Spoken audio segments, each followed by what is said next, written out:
Nuggets Nation, what is going on, man? It's your boy Mark here with Marcky Sports, and it is NBA playoff time. And after a very tumultuous season, especially an end to the season, the Denver Nuggets have clinched the number 4 seed. They are getting set to play the LA Clippers, and we're going to talk about the matchup. And we're going to talk about what these late season changes of firing GM Calvin Booth and head coach Michael Malone, what has it done? I think Josh Kroenke and the ownership group were onto something when it said that they would light a spark for this team. I love this matchup, and let's get into it. So, guys, if you love Denver sports, if you love NFL, NBA, NHL content, and NBA playoffs, and NHL playoffs, and NFL draft, we talk about it all here, man. We talk about it all. So hit the subscribe button, check some of the other videos out, and let's get into it. So, guys, as we know, the Nuggets, they had a crazy last few weeks, crazy last few weeks, man. One of those situations where the team was struggling. They had a 4-game losing streak, but it wasn't just the fact that they lost 4 in a row. They haven't really looked bought in. They haven't really looked very together, over the last few months of the season, to be quite frank.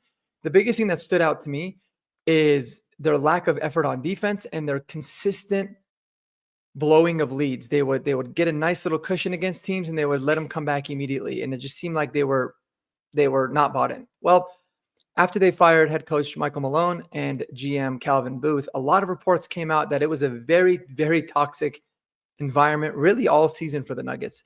The way that Michael Malone was treating the younger players, the way that him and Calvin Booth were always at odds in terms of the direction of the team, and it was ugly.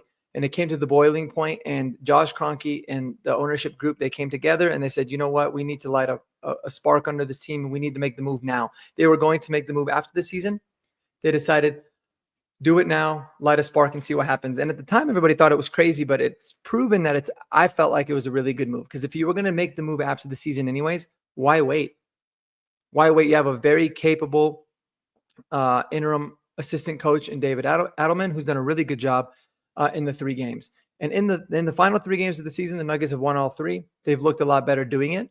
And I think they're going into the playoffs in as good of a position as they could possibly ask for, right? So let's take a look at this matchup when it comes to the Nuggets and the Clippers. I think the Clippers is a very favorable matchup for the Nuggets as a whole, to be quite frank with you.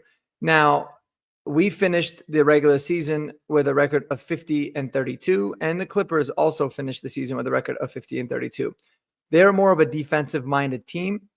They have allowed 108 points on average per game. We've allowed 116, but we've scored 120 points per game, and the Clippers have scored 112. So it's one of those situations where they're a little bit more defensive-minded, focused. They've kind of overachieved given where they were, and the Nuggets are a little bit more of that offensive scoring team. And listen, guys, when you have the best player in the world in Nikola Jokic, you always have a chance to win, especially in a 7-game series, because he is that good. And one thing that I've kind of pounded the table on, and I'm happy that it's come to fruition over the last few games, was you want Nikola Jokic to be more of a facilitator.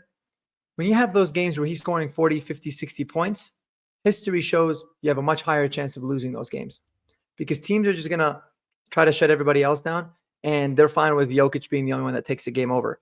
In the last few games, he's been a lot more of a distributor. He hasn't been this dominant scorer, but he's been somebody that's tried to get the rest of his teammates going. And I think it's worked really well for the Nuggets, and I think they have to continue that. Now, what's the key for the Nuggets, not just in this postseason run, not just in the first round against the Clippers, but really moving forward, it's going to be Jamal Murray. And I'm really happy that he got 2 games under his belt coming back from the hamstring injury. He hasn't looked all that good in those 2 games, but it's really more just conditioning him, getting him back into the groove. They're going to have a nice, 5 to 6 game, basically about 5 games, right? They play on Saturday. So about 5 days of rest before they start the series. So I think that it was good that they were able to get Jamal, but his consistency and what, the kind of player that you're going to get with Jamal, you're either going to get somebody that's really hot or really cold, is going to be a major difference in the series. One thing that I've really appreciated about Jamal Murray lately in comparison to a lot of seasons prior is that when his shot's just not falling and he's not able to be a big time scorer, he's still contributing by, assisting his teammates, dishing the ball to the playmakers, and also showing a lot better effort on defense. That's going to be the major key when you're talking about going up against the Clippers. Now, when you look at this roster with the Clippers, let's go ahead and sorry guys, I should have had this up before, but you know how it goes sometimes. So when you're looking at the depth chart, all right, make this a little bit bigger for y'all too. Come on. When you're looking at the Clippers in general, I am a big fan of the way that we match up against this team in a lot of different ways. I don't think Zubac can really handle Jokic. Obviously, I don't think anybody can handle Jokic, but they're not that big of a team. Kawhi Leonard, Norman Powell, Chris Dunn, James Harden is going to be their starters, and then they have a few different depth pieces out there. But let's take a look. Kawhi Leonard is not really the same Kawhi Leonard as past. He's obviously shown that he can make the big shots. He's a very, very good defender. So it's going to be one of those where I don't know what kind of a series MPJ is going to get. I think he's the most frustrating player on this team anyways. But if he can just draw the Kawhi Leonard defense off of the other players, I think it'll be a really good thing.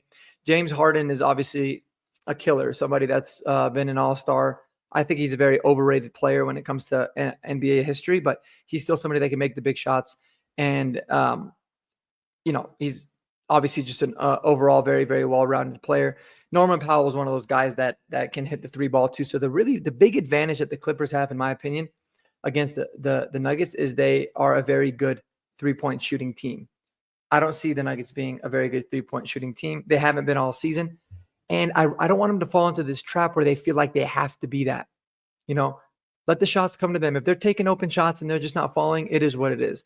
But I don't want to see them forcing three-point shots all the time and trying to play this game with them. They just need to be able to cover the perimeter, force the Clippers to beat them in the paint, and just keep playing your game in that sense. But I do like the matchup overall that we have. They've got a pretty decent bench. They've got some guys coming off of the bench. The Nuggets bench is going to be a major factor to it as well. But here's the thing. If we can get our starting five healthy, right? You get Jokic and Gordon and Christian Brown and MPJ and Jamal Murray all playing healthy like it appears we're going to be. Now it's going to be very helpful to have guys like Russell Westbrook and Peyton Watson coming off of the bench and, mixing in maybe some Strouder or some Jalen Pickett. The thing about it is this. I like Russell Westbrook on this team when he does not have to be a very big contributor. When he's playing 15 to 18 minutes a game, you can get good quality minutes from him. When you're relying on him too much, like we were with all those injuries and during that horrible stretch that he had at the end of the season, that's when things are going to go away. So I think that with a healthy starting five, the Nuggets bench is actually pretty loaded. We've got some guys that can make plays. Christian Brown has been one of the more underrated players, I think, on this team all season. He's so good. His ability to just play, contribute on the offensive and the defensive side of the ball, as his shots have been falling. He's been a much better scorer. He's been improving every single season. So he's going to be somebody that's going to be really huge.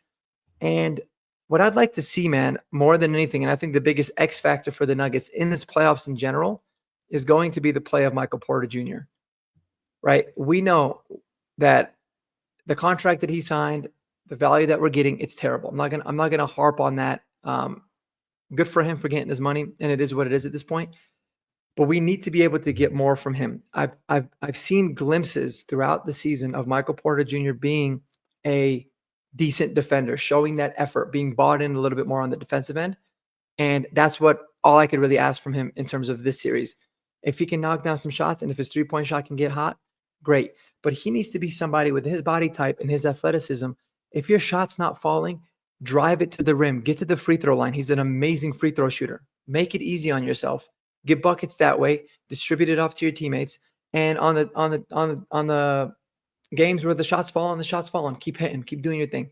But we need to see him more active and hopefully more bought in. I think that this was a huge wake up call for a lot of these players. But especially with him, because he's somebody that's always talked about, I felt like I was going to get traded. He didn't know if he was going to get traded, blah, blah, blah. I just want to see him locked in. He was playing his best basketball of the season the couple weeks leading up to the trade deadline, I think because he was playing with a chip on his shoulder. And I hate having players that it takes an external motivation for them to really start playing well, which is why I've never really been a big MPJ fan. but they need to be able to figure out how they can get the most out of him. And he needs to tap in and say, listen, I got to do it for my teammates. Whether I stay here or I end up getting traded later, it's all irrelevant. He needs to focus on the future and focus on the present, worry about the future later. Anyways, my overall predictions, and we'll break this down game by game once the series gets going, but I do not see a situation where the Nuggets lose the series. They need to be able to just play their game, control the paint like I know that they can, and just show that effort on defense. They should be able to win this in maximum 6 games. I think it could be a 4-1 series ultimately. It's going to be close. There's no doubt about it. It's the playoffs. These games are not going to be easy, but I think it's going to be a really, really good series for the Denver Nuggets overall, and then we can focus on it by then. But like I said, the major key is do not allow for the Los Angeles Clippers to dominate you in the paint. And we don't have to focus so much on our bench matching their bench. It needs to be more so of, when the bench is on and in the non-Jokic minutes, we just got to be able to limit the bleeding as much as we can. We cannot have those runs where, Jokic goes out and the team goes on a 9-0 run or a 10-2 run. You saw that so consistently throughout the season. We need to be able to limit that. And if the bench isn't going to have a big scoring night, they need to be able to really hone in on their defense and be able to keep the Nuggets in the game as much as they possibly can, preserve the lead in the situations where we have the lead as much as they possibly can. And I think we're going to be setting ourselves up for success, no doubt about it. I'm excited to see playoff Murray. He seems to lock in during the playoffs. And obviously we have the greatest player on the planet in Nikola Jokic. And when that's the case, good things are going to happen. So let me know what y'all think, man. What are your predictions for this series? Like I said, we're going to break it down game by game as the games come. We got some content coming out about the Avalanche as well. Super pumped about that. Is Gabe Landeskog? He's going to come back, it looks like. But is it the right move? And is he going to make a really big impact for a team that doesn't necessarily need a really big impact because they are very stacked and playing very good hockey? So stay tuned for that. Appreciate you guys. Hope you have a wonderful, wonderful rest of your evening. And until the next time, go Nuggets and peace out.